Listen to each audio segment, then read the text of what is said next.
तो जय हिंद मेरे सभी प्यारे साथियों को, कैसे हैं आप सभी। उम्मीद करता हूँ एकदम मस्त होंगे, जबरदस्त होंगे। तो भाई इस वीडियो में बात करने वाले हैं कि UP triple S C PET 2026 के जो फॉर्म आने वाले हैं वो कब तक आने वाले हैं, और इससे कौन कौन सी सरकारी नौकरियां आने वाली हैं 2026 में। और सारी जानकारी भाई, पूरी जानकारी दूंगा आपको इस वीडियो में A to Z।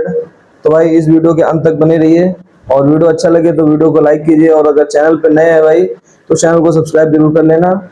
तो चलिए दोस्तों, बात करते हैं इस पे कि वैकेंसी सॉरी नोटिफिकेशन कब तक आएगा पैट का जो है। तो भाई मेरे हिसाब से तो जितना मुझे लग रहा है कि आपका बहुत से ज़्यादा तो 24 से 48 घंटे में आपका इसका नोटिफिकेशन आ जाना चाहिए। और अगर नहीं आता है भाई तो फिर आप ये समझ लो कि 12 तारीख के बाद ही आएगा, क्योंकि 12 तारीख को असिस्टेंट बोरिंग टेक्नीशियन का एग्ज़ाम है। तो भाई 11 और 12 को तो आना तो बिल्कुल पॉसिबल ही नहीं है, या तो फिर आज देखने को मिलेगा, और या तो फिर 10 तारीख यानी कल देखने को मिल सकता है। और 11-12 को भाई बिल्कुल नहीं आएगा, फिर आपको हो सकता है 13 या 14 को देखने को मिले। तो ये तो भाई बात हो गई कि नोटिफिकेशन कब तक आएगा। और भाई आप लोगों को पता ही है कि पैट क्या होता है, लेकिन जिसको नहीं पता है तो मैं बता देता हूँ भाई कि पैट एक ऐसा आप प्री जैसा मान सकते हैं। जैसे एसएससी में आप सीजीएल का जब फॉर्म भरते हैं तो उसमें देते होंगे भाई टायर 1 टायर 2 ऐसे इसमें, और एनटीपीसी में होता है, यूपीएससी में होता है। तो भाई ऐसे करके इसका आप एक प्री मान सकते हैं, और फिर इसी के जो आपके जो मार्क्स होंगे फिर उसी से इसमें शॉर्ट लिस्टिंग की जाती है मुख्य परीक्षा के लिए। लगभग 40 से 45 गुना स्टूडेंट लिए जाते हैं, फिर उसी से इसकी शॉर्ट लिस्टिंग होती है, और फिर से आप मतलब मुख्य परीक्षा में बैठ सकते हैं।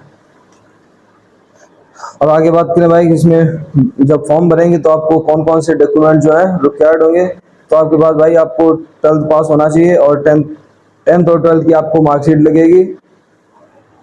अगर आप SC ST हैं तो उसका निवास प्रमाण पत्र चाहिए, और जाति प्रमाण पत्र चाहिए भाई, आपको होना चाहिए आपके पास अगर आपको फायदा चाहिए वैकेंसी में तो। और पासपोर्ट साइज फोटो चाहिए आपको।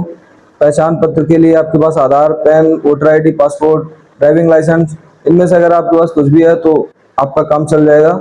और साथ में आपके पास आपका एक मोबाइल नंबर और आपके पास एक ईमेल होनी चाहिए, तो आप इसमें आराम से फॉर्म भर पाएंगे।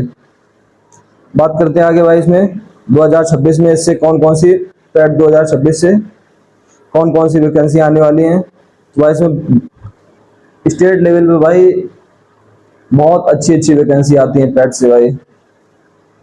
OBPO की आने वाली है, जो ग्राम पंचायत अधिकारी होता है, इसके 4376 पद हैं।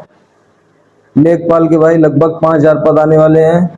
चकबंदी लेखपाल के लगभग 5000 पद आने वाले हैं।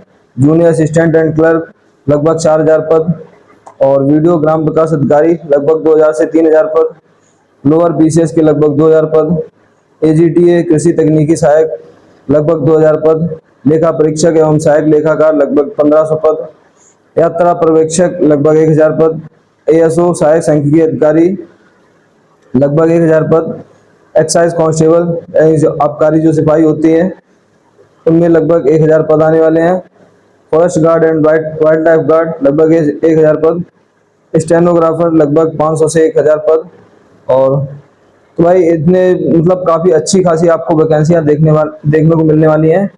तो आप इसमें अच्छे से तैयारी कीजिए, और पैट 2026 में आप टारगेट बना के चलिए भाई, कम से कम 70 या उससे प्लस। पेपर का लेवल तो वैसे ही आएगा भाई जो जैसा 2025 में आया था, क्योंकि इसकी वैलिडिटी जो है वो आपको पता ही है कि 3 साल कर दी गई है। तो पेपर का लेवल भाई वैसे ही होने वाला है जैसा पिछली साल था। तो आप अच्छे से तैयारी कीजिए भाई। सिलेबस ज़्यादा कोई इसका इतना वास्ट है नहीं, और आप कहेंगे तो मैं आपके लिए वीडियो लेके आऊँगा सिलेबस के लिए भी, एकदम पूरा डिटेल्ड सिलेबस लेके आऊँगा अगर आप कहेंगे तो भाई। तो भाई अच्छे से तैयारी में लग जाइए अभी से, क्योंकि इसमें बहुत अच्छी आपको अपॉर्चुनिटी मिलने वाली है। इन फ्यूचर आपके पास बहुत अच्छी जॉब होने वाली है। आगे बात करें भाई, इसका जो एक मतलब इसमें क्या क्या आता है, इसमें सब्जेक्ट कौन कौन से होते हैं भाई। तो इंडियन हिस्ट्री होती है 5 नंबर की। इंडियन नेशनल मूवमेंट, भारतीय राष्ट्रीय आंदोलन, ये भी 5 नंबर का। जियोग्राफी भाई 5 नंबर की। भारतीय अर्थव्यवस्था 5 नंबर, और भारतीय संविधान और लोक प्रशासन 5 नंबर, जनरल साइंस 5 नंबर, और एलिमेंट्री अर्थमेटिक मतलब जो प्रारंभिक अंकगणित होती है जो 5 नंबर, और हिंदी आती है भाई 5 नंबर की। और आगे बात करें इंग्लिश, इंग्लिश भी आती है भाई 5 नंबर की। रीजनिंग आती है 5 नंबर की। करंट अफेयर्स, तो भाई इन जीके का आप देख सकते हैं कि अच्छा खासा रोल है जो करंट है। तो करंट 10 भाई ये हो गया, और सामान्य जागरूकता 10 नंबर ये। Analysis of Hindi unread passage 10 number का भाई पैसेज आएगा, और 10 नंबर का डीआई, और टेबल इंटरप्रिटेशन एंड एनालिसिस तो ये भी भाई डीआई में आता है। डीआई आपका 20 नंबर का ऐसा मान के चल सकते हैं आप।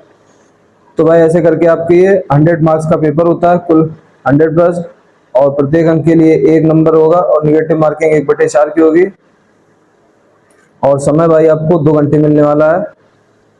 ये यहाँ पे लिखा समय 2 घंटे मिलेगा भाई आपको।